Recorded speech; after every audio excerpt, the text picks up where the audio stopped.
Shalom, shalom, bandeko balandi. Émission Abisso, cri et supplication sur la montagne. De Pessibino, merci pour être boza katina émission Oyo pour na kozwaka eloko ya mutuya oyo kokiko lesa bomo ina biso pour être mokolo Yesu akoya abosa na biso te taratina oyo totombelio bolandi bolamu na émission cri et supplication sur la montagne tikete zamba lola oyo akela likolo na se waza ko batela bisika nyonso abatela pe biso na yebete loboko na ye elingi Kongo pe motema na ye elingaka mingi mboka Kongo ya kotopamboli monene na ye partout dans le monde. Nous vous disons merci parce que vous êtes là nombreux pour suivre l'émission cri et supplication sur la montagne. Je pense qu'aujourd'hui nous allons parler. Je suis pas seul. Je suis avec mon grand frère révérend, celui qui est le pasteur titulaire dans cette église que nous sommes. Il s'appelle le révérend Jean-Marie Kemba, qui est ensemble avec nous. Il est notre dictionnaire, wow. C'est notre vieux, que nous travaillons ensemble avec lui. Alors, Topambo Libino, Topesibino, merci, Nabolandi, Malam na émission Oyo. Toko tanga, avato tanga liloba na Nzambe, toko yebisa Nzambe. Il faut to yebisa ni kaboboko. Likambango ezanini, kotalisa monene na ye. Kotalisa lolenge ya lingi biso. Bien aimé belé katina biso, yonanga. Plusieurs personnes, ba oyo bazana mosolo, koleka même oyo biso. Ba msu bazana bopito, ba msu bazana prison, ba msu bazana bisika na bisika. Mais biso Nzamba tali biso na nini pour être to mérité mokolo na lelo pepe matozana yango elobite ke toza sembo koleka bato wana te mais bolingo na Nzambe yango sengi ete il faut to pesa ye merci soko koki kokanga biso to kumisa ye to pesa ye merci to sambela elongo to bana yete à part yo mususu azali te pe akotika la kozala te kanga biso to bondela to ko bondela Seigneur Dieu na ye kopambola na ye kopesa yo merci pona oyo yo sali kati na bomo na biso pona oyo zali kosala kati na mboka na biso Congo pona oyo zali kosala à travers le monde. Tu es Dieu puissant aux Nzambe on méritait vraiment nos reconnaissances à part yo mususu akozala te pe akotika akozala te na sena mitema na biso maloba oyo tozoloba et vous tire vraiment fraîchement la sœur mitema na biso na kolobeke tu es l'incomparable. Merci pour la ndeko oyo parce que yo doza ko batela ye. Merci pour na bandeko nyonso à travers le monde yo doza li mo batela. Tala tino biso to pisani biso na yo pour la kotombola kitela bokonzi na ko sopa mitema na biso biso na yo kolobeke merci pour to Nzambe na kombo na to bondel bongo. Amen. Amen. Tolingi to lokali lo bana Nzambe bien-aimé dans le Seigneur. Aujourd'hui il y a une chose nouvelle que le Seigneur veut te parler particulièrement.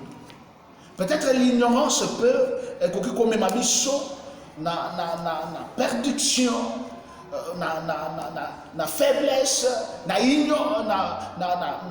lourdeur, mais la connaissance que le Seigneur a envoyé son Fils unique, uniquement pour la connaissance, et il est pour na yote, oyo kaliloba oyo. Ondi bayango, osalela yango, pe otosa yango. Tokotanga liloba na Nzambe, ensemble avec mon grand frère que je respecte beaucoup, révérend Jean-Marie Kemba. Tokotanga mokanda na Nzambe na Actes des Apôtres, chapitre 8, verset 26 à 31. Akotanga la biso liloba na Nzambe. Merci mingi pasteur, papi, Tambwe.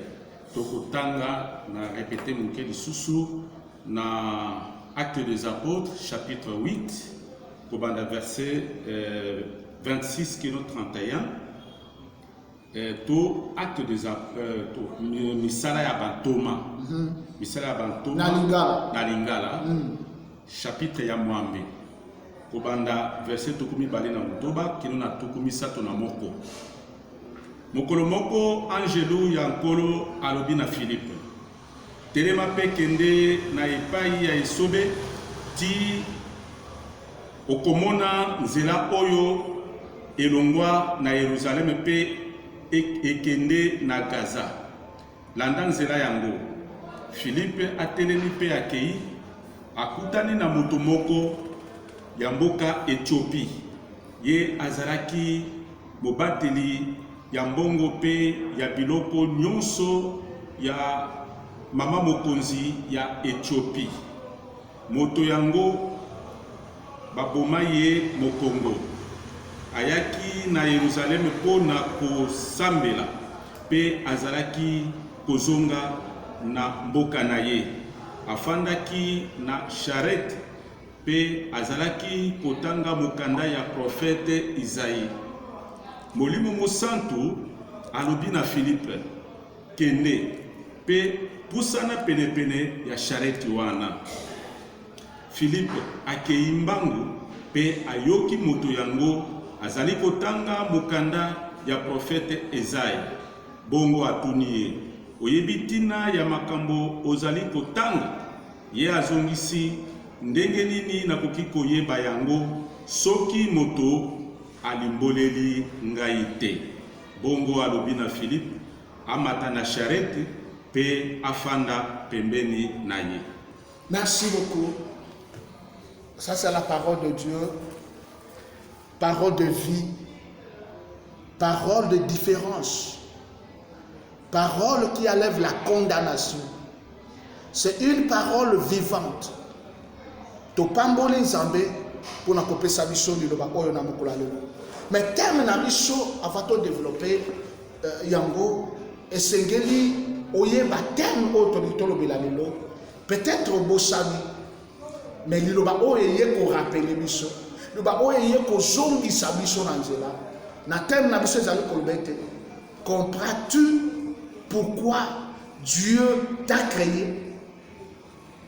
Est-ce qu'aux os là, tina nini zamba akela yo nanga, zamba akela bamidele, akela batomui, akela biso na likambo nini? Est-ce que nous avons la connaissance na yango? Et si quand on te kotanga, zamba moni, il y a un problème. Problème est nini? Problème d'ignorance. Et ça, un homme respecté. Et abana comme il peut échapper dans Moussala. Mais tout ce qu'il faisait, c'est dans l'ignorance. Parce qu'il ne comprenait pas la parole de Dieu telle qu'elle est écrite. La Bible dit, abana ko tanga lilo bananzambe, mabana ko sosola, abana ko taper à côté. Parfois yopé, et si kayo zali, aucun d'église. Olamukaka na tongo oyoki pendo olamuki boy makolo na maboko nyonso yoki que ça va, je peux marcher. Mais on comprend que tino lelo pourquoi nzamba za kotika yo na makasi wana. To pourquoi nzamba commission na dignité yo ozana yango. Lelo to kososola makambo to ngi to yokalo. Bien aimé, nzamba tindi diacre Philippe. Alors bien mon serviteur diacre. Il y a un problème. Kende nantela oyo euti na Jérusalem tina Gaza. Il y a quelqu'un ou azana incompréhension concernant ma parole. N'oublie pas pourquoi nous matinda Philippe, c'est parce que Bible lobete tango atali likolo na se. Mutu moko te akoka kobeta tolo pona koya kokufela bato na se. Ndezambe yemo kwa lobi atindi mwana na ye pour qu'il y ait la connaissance, bien aimé. Pour que oyo nyonso bakoye ba connaissance oyo bakufate kasi ba zo bon merci. Et c'est pourquoi la Bible dit mon peuple est péri faute de connaissance. Amen. Et zambe na komona constat na que il y a manque de connaissance atindi musalina. Amen. Pour que bien aimé, n'oubliez pas pour sanate. Je peux vous dire d'après moi la connaissance de la parole de Dieu amène quelqu'un à la vie. Amen. Sans la connaissance de Dieu, connaissance exacte, parce qu'il y a des connaissances et en Zambé, où ils sont à côté, le colon de Kola Badako Tanga. Et ça m'a dépêché, Moussa Lenaye Philippe, à l'Obi Kende, okomona nzela oyo longo na Jérusalem ezokende gaz okomona ndeko moko asali kotanga liloba na Nzambe sungai et Philippe alongwe akei et kaka ndenge Nzambe alobaki kaka nde akutana et Nzambe ayebisi poussana. L'Esprit de Dieu lui dit avance poussana et akomi la Bible dit akomi pembeni ya charrette oyo ndeko wana banda ko matela ko azotanga liloba na Nzambe ayoki iniki Ethiopienne azokotanga liloba na Nzambe mais oyo banda kotanga eza compréhension oyo eza na Biblia te et mosali na Nzambe apusani tango ayoka za kotanga atuni ndeko est-ce que ozali kososola makambo ozali kotanga bien aimé kotanga Biblia na kososola Biblia eza makambo mibalo ekeseni.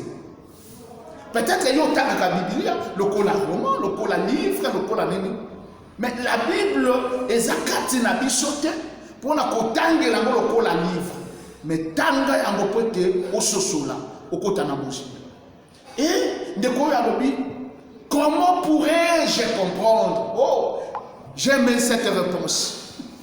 L'olengeni nga nako yeba soki mutu alakisinga te. L'humilité spirituelle. Mutu amoni te ami kokite. Bien aimé, na yebi te soki yoko mimona kete okokite. Il y a des fois yomona kete connaissance yo za yango. Peut-être batangi ça yo quelque part. Peut-être environnement, peut-être nani, osa komonete oyo yo yebi wana nde yangu non. Biso nyonso mutu moko nda yebi komona Yesu Masia. Biso nyonso tokotika ba yekoli na ye. Et ndeko oyo amikitisi na se amosala na Nzambe na koyeba nde so mutala kisinga te. Et abengi Philippe amata na charrette abanda ko expliquer.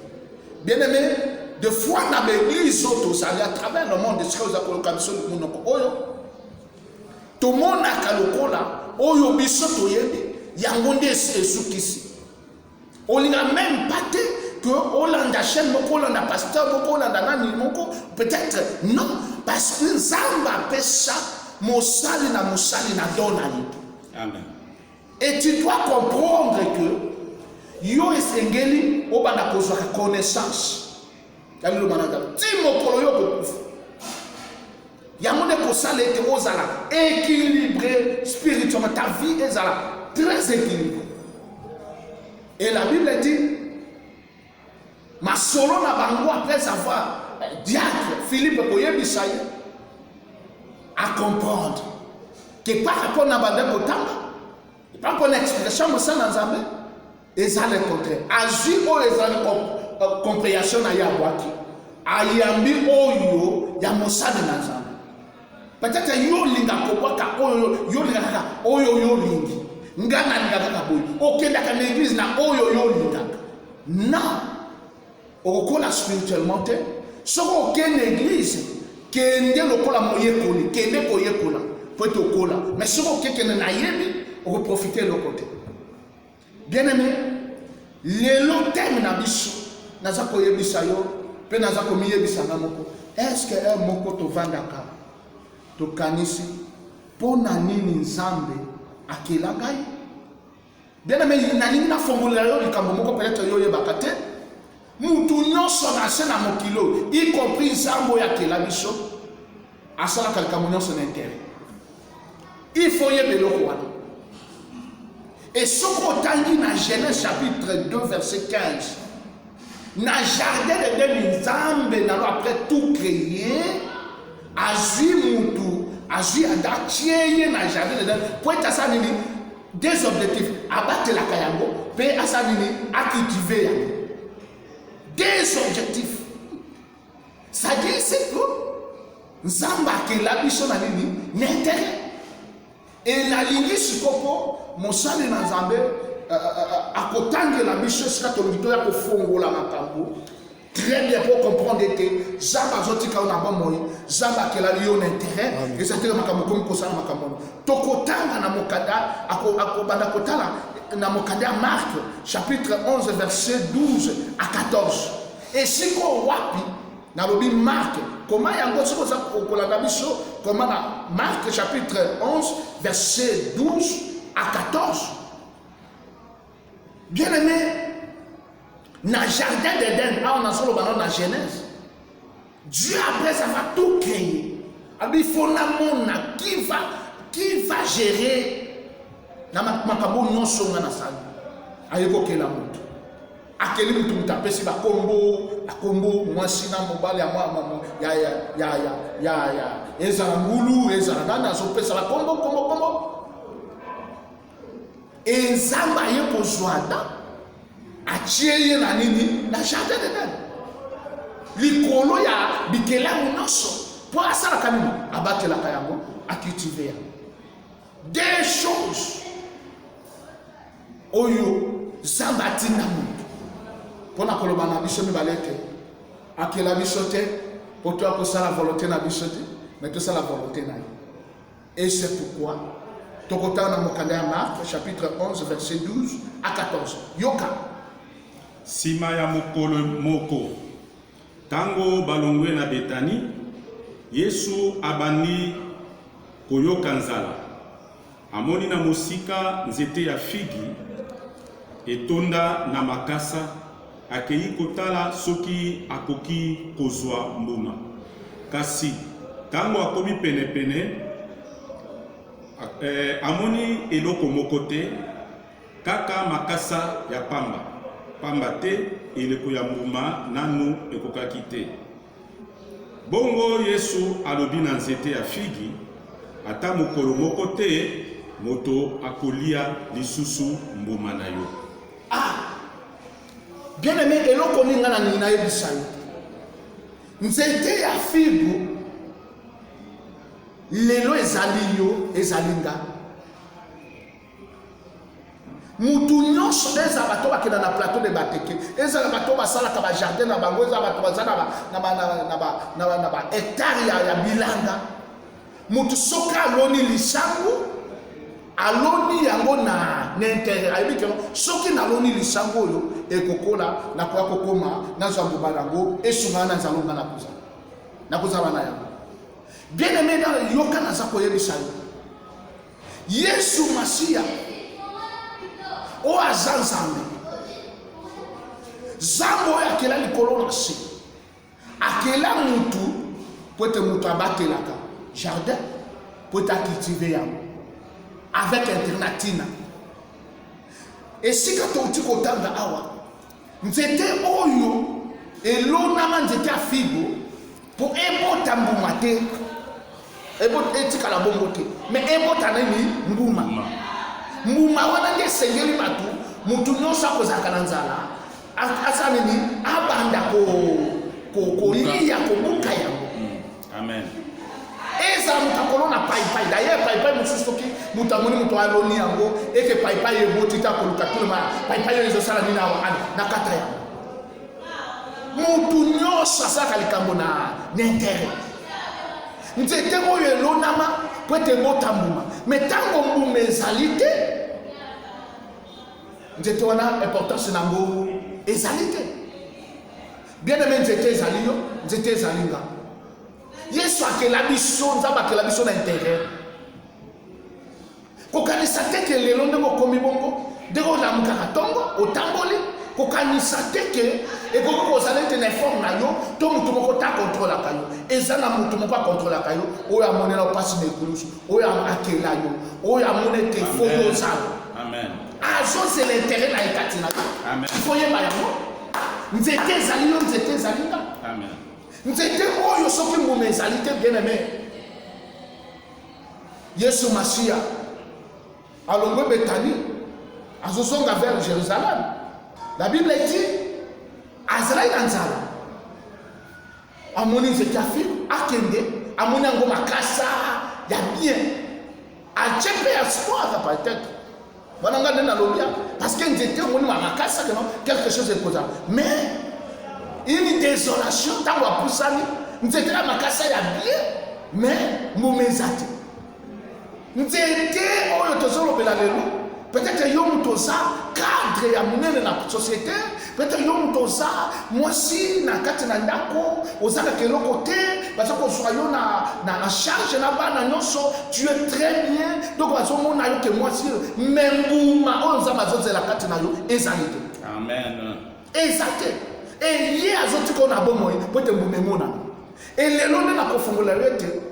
Nzoka ndebi izaleli na biso. Mbuma makambo tozo sala ndebile oyo nzambe asinge kozelete ali apana. Mais des fois ça me sera poussé na kelande koyo na sala il fallait que peut-être azala peut-être ndengeni mais na kelende normal na PCP libala na PCP musala.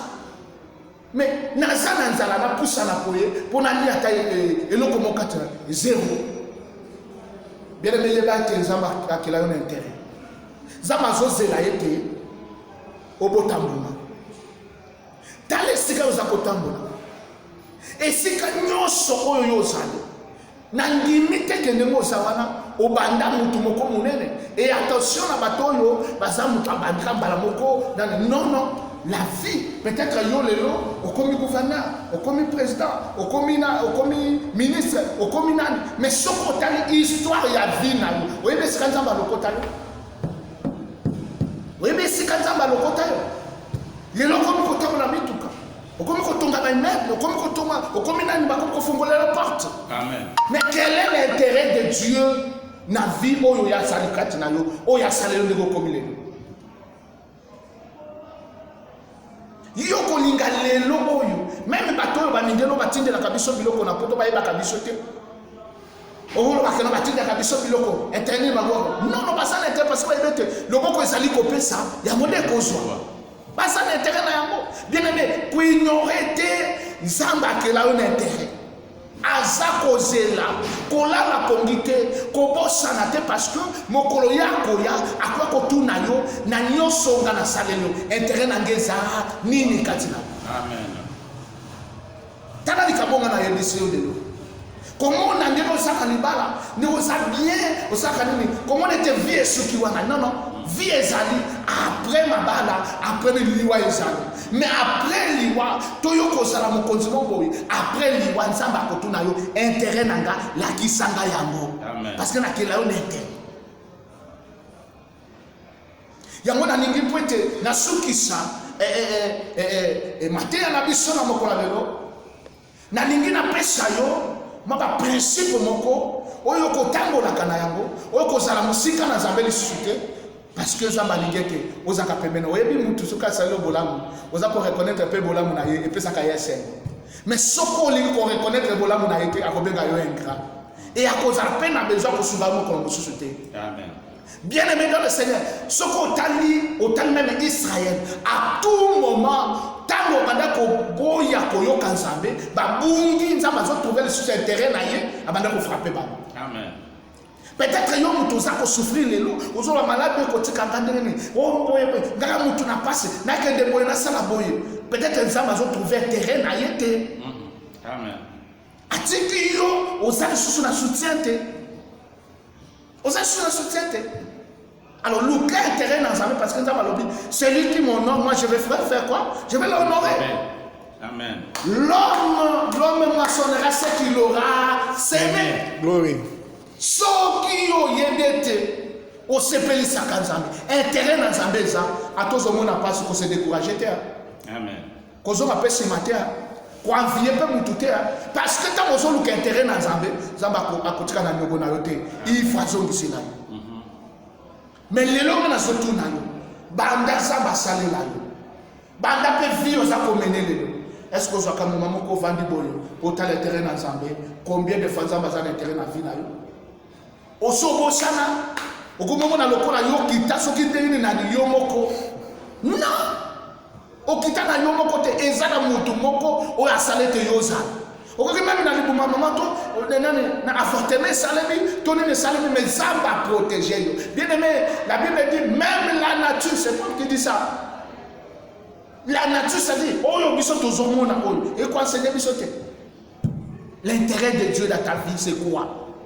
Ma soeur, mon frère, yo lingaka nzamba o trouver kaka être nzamba sale na yo, nzamba sale na yo, nzamba sala ngabo, libala nzamba sala ngabo, mwana nzamba sala ngabo. Mais intérêt na nzambe kati na yo ezanini. Amen. Yo lingaka intérêt ezala ya yo, mais nzambe zawa. Commencez d'abord parce que la Bible dit cherchons premièrement le royaume des cieux. Cherchons d'abord l'intérêt de Dieu. Amen. Cherchons l'intérêt de Dieu.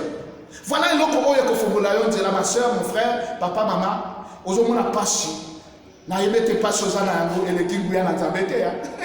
On a un plus grand que ta situation est trop petite. Très petite. Zala pour le baka kalilo ba moko mwa kambo charge. Amen. Mais est-ce qu'il y a tout l'intérêt de Dieu dans ta vie? Na ningi siko na subi za pona ko yebisa yo. Banda le après savoir ko yo kalilo ba oyo. Parce que na lo baka yango ete liloba na nzambe zamba aza kozela mpona biso mibale yo toza koyokanga tokonjuguer ces trois verbes au temps présent. Verbe écouter, verbe accepter et verbe pratiquer. Donc ces trois verbes les abazozela koloba te na conjuguer ya liboso ya mibale ya misato otiki. Non, il faut tango yoki, il faut ndima yango. J'écoute, j'accepte et je pratique. Amen. Ce qu'on peut juger de ces trois verbes, nous avons quelques principes pour la musique dans Zambete. Bandale, ma soeur, mon frère, papa, maman, peut-être Bangode basama babola il faut bassemble la kabisho to comme déjà riche to semble yo yebi combien bato bazaka riche au bakufa. Richesse la yeux kotikala. Mais cherchez le royaume des cieux, mon frère, ma soeur, papa, maman. Ndiye na sako yebi sayo lelo ete. Banda lelo esala na poto, esiko za kolandanga, esala wa peska nyoso kolandanga. Ava yo sala likambo. Toso sali yango. Toso ko sali yango. Tuna na oyo ngana salaki, intérêt na Nzambe zani na kati. Il faut tuna, omi tuna yomoko. Bien aimé, le cerveau, on nous a battu à quatre nabiso, et ça a été que non, nous avons salaboyé, pour nous faire projet, nous avons salaboyé, pour nous salaboyé, mais Zamba qui l'a bongo et le quoi de bosser ça, pour nous accueillir, pour réfléchir, relation à yon Zambeza et Zandegeni. Alors, c'est pourquoi nous avons été, na bongo nabiso, tout tourner, na moment nous sommes tout ça la litre. Tout tourner intérêt dans Zambeza, nini.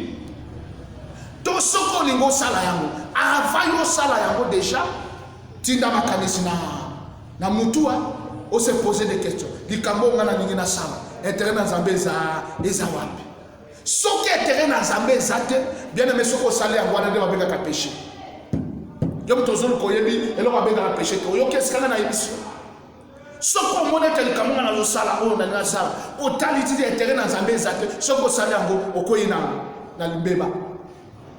Alors, Zambalingi, c'est pourquoi, même David dit, l'Éternel aime un bouclier. Oh, j'aime ça.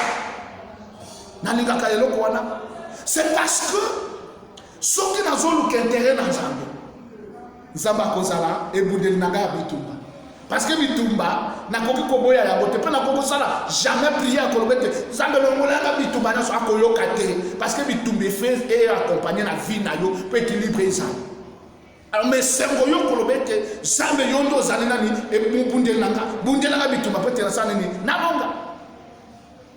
Bien aimé tala makambo elio boko na lelo. Et si kayo zawana, c'est parce que Zamba lingete lo zala. Na mona même bato sopere to kota na basianso kito sala nene o balo basigné na nini boye o komi na mais soki Nzamba lo bina yo na sianso kito na yo ke lelo boko za sur na bomo ite o ko za na bomo ite pour la promesse de Jésus de Nazareth. Dieu est au-dessus ya makambu nyos. Amen. Azali kolo makambu bien aimé soki lelo na no so so makambu o te ke Nzamba zo azako batela yo n'intérêt azo tika na intérêt c'est le moment ya yo ko le intérêt na Nzamba pour te yobika nyonso ekoleka tika te Nzamba abatela yo tika te Nzamba zana mais n'oubliez pas na rappeler yo les trois verbes dilo manazambe yepo na yo pete yo ndima yango yo yoka yango ndima yango o salela yango. Nde Nzamba za kozela yo. Vous avez même Makambo ya Covid-19. Et côté abisoté bien aimé. Je sais que le Seigneur lobby dans Psaume 91 verset 14 à lobby comme balingi ngai ngana ko sanini na ko protéger ba. Amen. Comme vous cherchez, comme vous cherchez l'intérêt de Dieu, Dieu va chercher ton intérêt aussi. Amen. Il va te protéger. Il ne faut pas avoir peur, mais protège-toi. Je ne te dis pas de ne pas te protéger. Il faut te protéger. Toi, le bilatana ni kashine lata yango, mais n'ayez pas peur pour bangater, parce que ce qui est au bangi, ça va au bangi ça yo. Bah on va tirer l'ensemble de motema, on va le cas terrain ensemble, bah bête malade les a tous se protéger, mais tu vas banga voter parce que le beaucoup d'ensemble l'éternel est notre bouclier. Tike tes amba pambola yo, tike tes amba mona yo, kokanga motema te, fongola motema na yo. Ezabino révérend papi tango kasongo.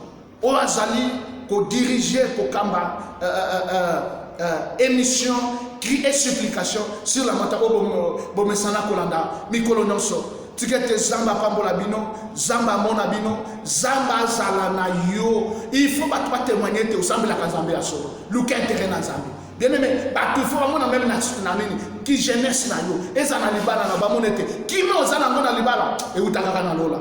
Parce que luka intérêt na zambi. Amen. Zamba pambola yo. Na bete soko ndimete zamba pambola yo. Esika yo zala. Toko bondela.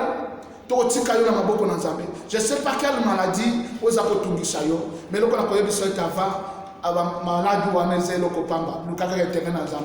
et moi je sais que quand on va prier, si je prie maintenant avec les serviteurs que nous sommes tous ici sur ce plateau, et je sais que le Seigneur est capable d'accomplir ça. Qui me sika qui me zangi. Tokobonde a solo problème na yo zali mona eloko na koseka yete mona problème na yo zamu ke mais mona monene na nzambe parce qu'il est possible, il est capable, il est le tout puissant.